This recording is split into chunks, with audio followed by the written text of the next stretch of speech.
Hello and welcome to SaltWire today for Wednesday, October 12th. I'm your host, Kate Walker. The province is teaming up with Dalhousie University to connect more Nova Scotians with family doctors. We need more family doctors in this province. We need more nurses in this province. We need more specialists in this province. There's no shortage of the need across the healthcare professional spectrum. We recognize that. That's why we're working hard on recruitment. That's why we're working hard on retention. It was announced today that a $6.3 million investment over the next 4 years will pair residents to a primary care provider and recent graduates of Dalhousie Family Medicine. These are exciting opportunities for physicians and other healthcare professionals who want to work in Nova Scotia, return home to live and work, or who want to make Nova Scotia their new home. The funding will help new grads and new doctors to the province establish practices starting at Dalhousie Family Medicine clinics. Since June, we have connected approximately 780 patients to the practice, and we are on track to reach a goal of 3,500 new patients by early in the new year. After their time working with Dal Family Medicine clinics, doctors can transition to their own practice and keep their roster of patients. Local politicians are speaking out following the resignation of the entire board of Hockey Canada. The news came yesterday that Hockey Canada CEO Scott Smith and its entire board are stepping down after the fallout from its handling of alleged sexual assault allegations. Halifax and Moncton are the cities set to host the next World Junior Hockey Tournament. Mayor Mike Savage was asked last night if the games would still go ahead despite the controversy and allegations that were reported of gang sexual assault involving the World Junior team that played at the 2003 tournament here in Halifax. Anything could happen, right? Who would have thought that the World Women's would be canceled when teams were literally on the runway in other countries, right? So, but my view on it is that, and I said this afternoon, that we're going to go ahead and put this tournament on, and we're going to do a hell of a job of it, as we always do. In a joint statement from Nova Scotia Premier Tim Houston and New Brunswick Premier Blaine Higgs last night, it read, quote, "The leadership change at Hockey Canada is an important step toward accountability and meaningful change. There are still investigations underway and clearly there is more to be done, but we are pleased to see these changes and hope it signals they will address the ongoing issues within the organization." The Nova Scotia Gaming Corporation will not ban people from going to the casino or purchasing Atlantic Lotto products, even if they have an extreme gambling addiction. We heard this today during the Standing Committee on Public Accounts. CEO and President of the Nova Scotia Gaming Corporation, Bob McKinnon, said a person must have certain qualifications to diagnose someone with an addiction.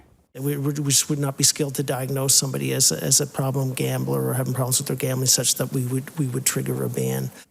However, the Gaming Corporation is required to intervene. Depending on the situation, a person is asked if they would like to take a break, visit the on-site Responsible Gambling Resource Center, or be given resources for help. There's also the self-exclusionatory program where someone can voluntarily ban themselves from the Halifax and Sydney casinos. Ultimately, it's up to the individual themselves to decide whether they want to avail of that information or of that break. The province's finance department estimated Nova Scotia's share of the ALC's net income would be $146 million for the fiscal year, but only $6 million is budgeted for gambling support services and initiatives. It's time now for a glimpse of today's Thinking Out Loud with Sheldon McLeod. Today, Sheldon is speaking with SaltWire's Michaela Gorman about gender-affirming care in Nova Scotia. And it's a real pleasure to speak with you about gender-affirming care.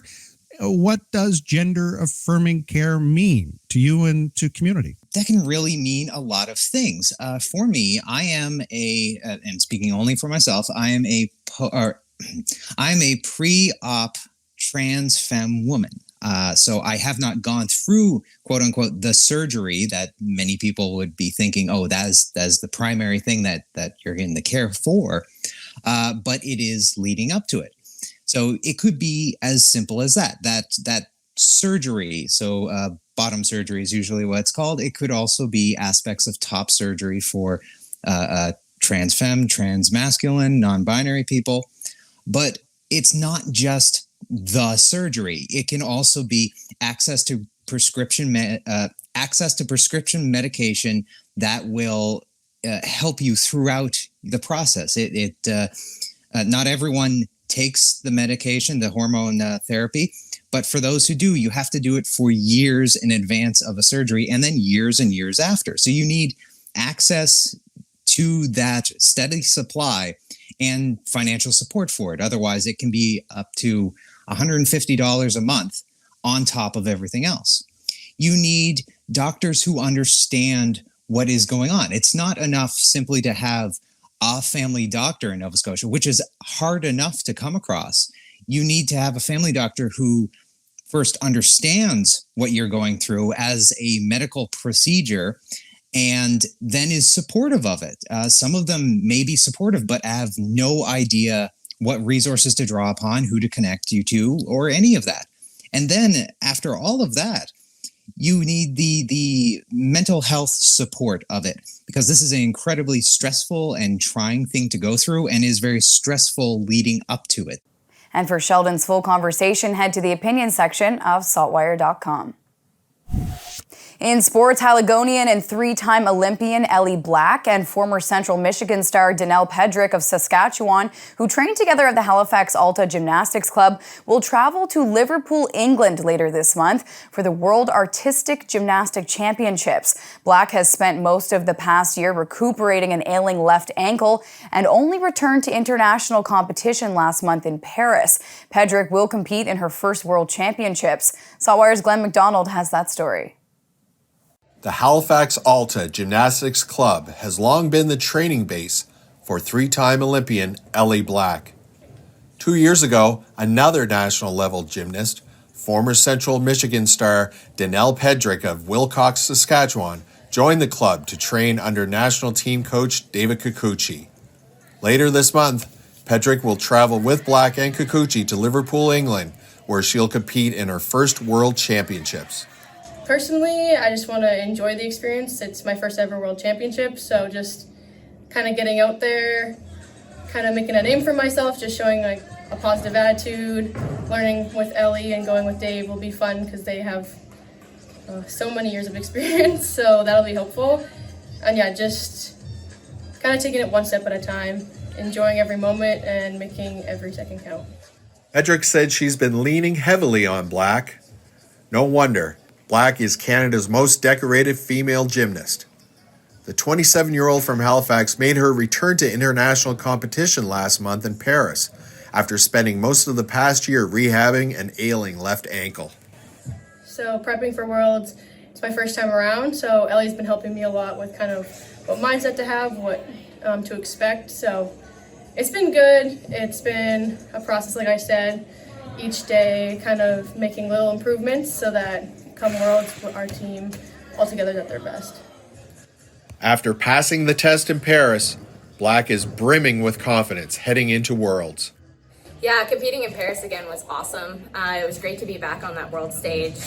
The competition, the crowd, the atmosphere, everything was super fun, and it was definitely a good stepping stone, definitely a good confidence booster. For SaltWire Network, I'm Glenn McDonald. Time now for the Atlantic Sports Wire, presented by Scott Squires. A record 7 St. FX teams ranked in U Sports Top 10 rankings in the same week. That's the headline on GoXGo. Joining me is the athletic director for St. Francis Xavier University, Leo McPherson. Leo, what does that headline mean to you? Well, it's kind of fun, interesting. It is a snapshot in time, Scott, so it is what it is, but it does speak to the broad-based success of our athletics programs. You know, never have we had a week where the rankings, every team that has involved in youth sports and youth sports are ranking are in the top 10. So 7 this week. It's great. It's fun for our fans and supporters and our student athletes, and you know, just another story to tell, really. And again, speaks to the validation that even small schools in Canada can commit to excellence. You can learn more about St. Francis Xavier University athletics by visiting them online at goxgo.ca. In Halifax, I'm Scott Squires for the Atlantic Sports Wire. Off a free kick. Thank you, Scott. On to weather now to see what's coming up in the forecast. We're going to check in now with our weather specialist, Alistair Alders.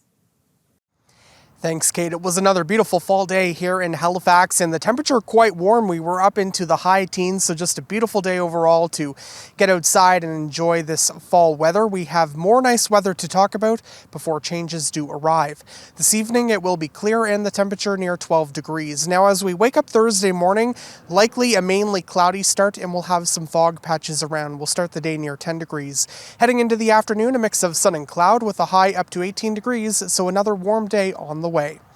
We will introduce a chance of showers on Friday. I do think it will be mostly dry unless the cold front, which will bring some more widespread rain, speeds up. That front expected to bring more steadier periods of rain as we go throughout the day on Saturday, and this marks a change in the pattern as we will see unsettled weather continuing into next week. Kate. Thank you, Alistair. That's all for now. For more extended video and full online articles, stay tuned to saltwire.com. And you can find us on Instagram and Twitter at SaltWire Today. I'm your host, Kate Walker. Thank you for joining us, and we'll see you back here tomorrow.